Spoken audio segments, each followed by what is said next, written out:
Hello दोस्तों, स्वागत है आप सभी का नया कोचिंग में। आज की क्लास में हम लोग देखने वाले हैं पृथ्वी की आंतरिक संरचना की चर्चा कीजिए। देखिए, ये जो क्वेश्चन है ना, वो बहुत ही ज़्यादा जरूरी क्वेश्चन है। ठीक है, बहुत ही इंपॉर्टेंट क्वेश्चन है। तो इसमें हमें क्या पढ़ना है? पृथ्वी के आंतरिक भाग के बारे में पढ़ना है कि उसके अंदर यानी कि पृथ्वी के अंदर किस प्रकार से काम होता है, कितने भागों में बटा हुआ है, उसके बारे में हम लोग देखेंगे। ठीक है, तो चलिए बिना देर किए हुए हम लोग आंसर को देखते हैं। तो देखिए, पृथ्वी की आंतरिक संरचना के 3 प्रधान अंग होते हैं। अगर पूछा जाए कि जो पृथ्वी के अंदर कितनी संरचना होती है, तो 3 संरचना होती है, 3 अंग होती है।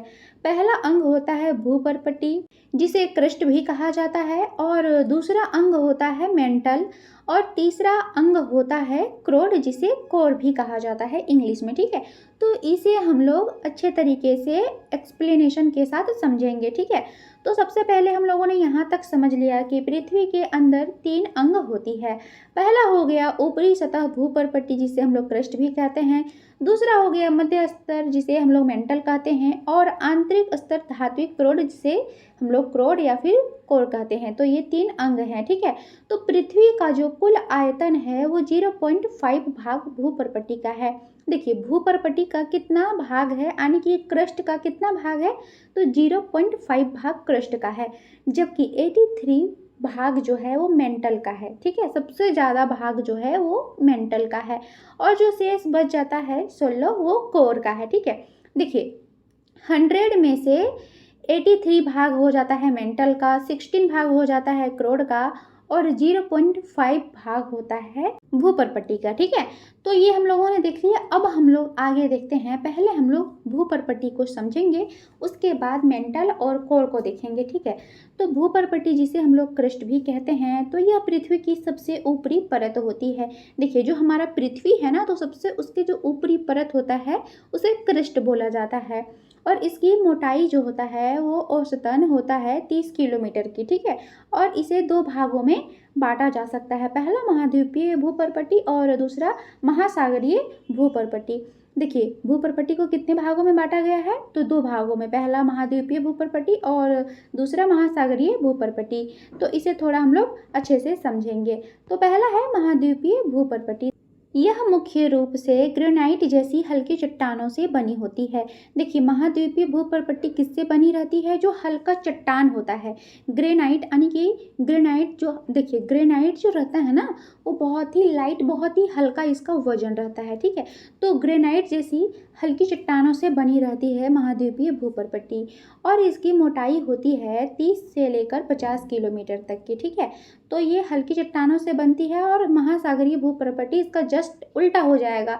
ये बेसाल्ट जो होता है वो बहुत ही भारी चट्टान होता है, तो उसी चट्टानों से ये बनता है महासागरीय भूपर्पटी। ठीक है, और इसकी मोटाई लगभग होता है 5 किलोमीटर से लेकर 10 किलोमीटर के बीच। आगे हम लोग देखते हैं दूसरा, मयान, जिसे मेंटल हम लोग बोलते हैं। ठीक है, तो ये भूपर्पटी के नीचे मयान होता है। देखिए, सबसे पहला रहता है भूपर्पटी, उसके बाद रहता है मयान। ठीक है, तो यानी कि दूसरा नंबर में रहता है मयान, भूपर्पटी के ये नीचे रहता है, जिसे मयान या फिर मेंटल हम लोग कह सकते हैं, जिसकी गहराई लगभग 2900 किलोमीटर की होती है। तो अगर पूछा जाए कि मयान, जिसे हम लोग मेंटल कहते हैं, वो कितना, यानी कि ये कितनी गहराई तक रहती है, तो ये भूपर्पटी से लेकर ये 29 किलोमीटर तक रहता है मयान, उसे बोला जाता है मेंटल बोला जाता है। ठीक है, और इसे भी 2 भागों में बांटा गया है। पहला है ऊपरी मयान और दूसरा है निचला मेंटल। ठीक है, तो हम लोग ऊपरी मयान और निचला मेंटल को देखते हैं। तो पहले हम लोग ऊपरी मयान को देखेंगे। तो ये जो होता है वो ठोस और अर्धतल अवस्था में होता है, और इसमें दुर्बलता मंडल पाया जाता है, जो ज्वालामुखी उद्गार का मुख्य स्रोत होता है। तो ये जो ऊपरी मेंटल है, ये क्या होता है कि ये ठोस और अर्धतल अवस्था में ये बना रहता है। ठीक है, और ये कहाँ पे पाया जाता है, तो ये दुर्बलता मंडल में पाया जाता है। जिस प्रकार से होता है ना कि क्षोभ मंडल, उसी प्रकार से दुर्बलता मंडल होता है।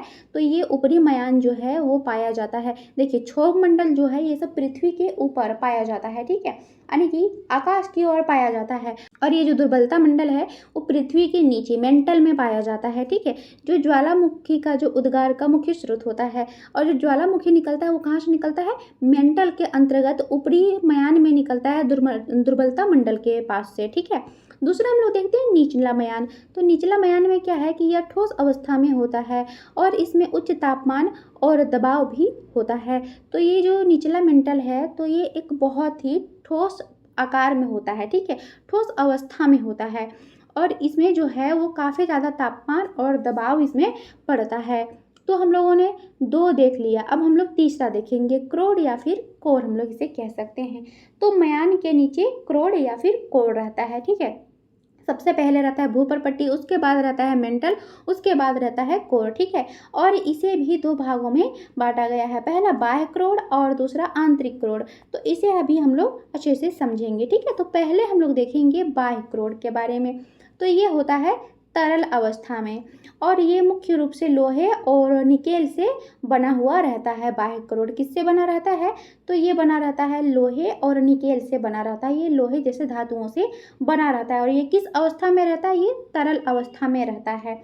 और इसकी गहराई कितनी होती है? तो इसकी गहराई होती है 2900 किलोमीटर से लेकर 5150 किलोमीटर तक, यानी कि जहाँ से मेंटल ख़त्म होता है वहाँ से ये स्टार्ट होता है, ठीक है।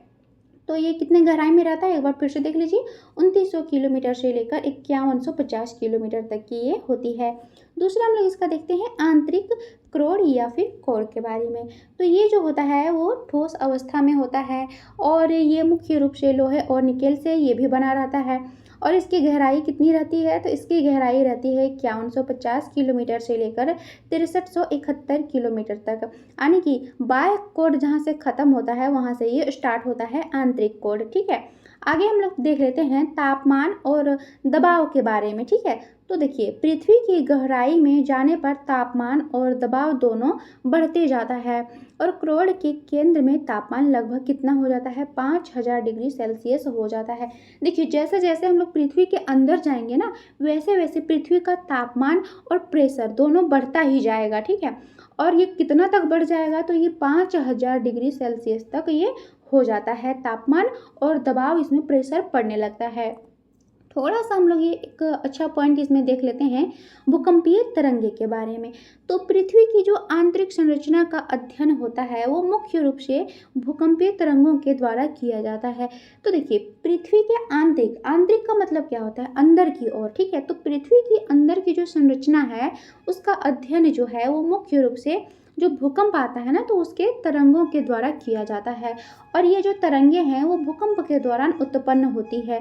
तो ये तरंगे जो होती है वो किसके दौरान उत्पन्न होती है? तो भूकंप जब आता है ना तो उसी के दौरान पृथ्वी के अंदर हलचल मच जाता है, तो उसी से ये उत्पन्न होती है और पृथ्वी के विभिन्न परतों से होकर ये गुजरती है, जिससे वैज्ञानिकों को इन परतों की संरचना और गुण धर्मों के बारे में जानकारी मिलती है और वो लोगों को अलर्ट करते हैं।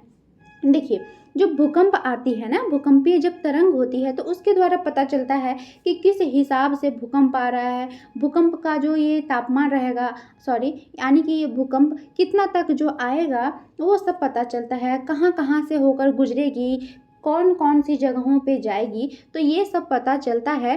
तो जब वैज्ञानिक इसका रिसर्च करते हैं ना तब जाके लोगों को अलर्ट करते हैं कि इस जगह पे कल भूकंप आने वाला है, तो कृपया आप लोग सावधान रहें, सतर्क रहें, वहाँ से अपने घर द्वार से थोड़ा सा दूर चले जाएं।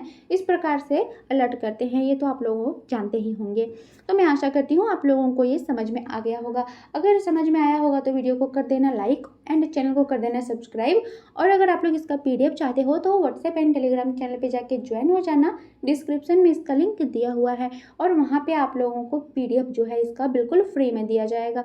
तो मिलते हैं नेक्स्ट वीडियो में, तब तक के लिए जय हिंद।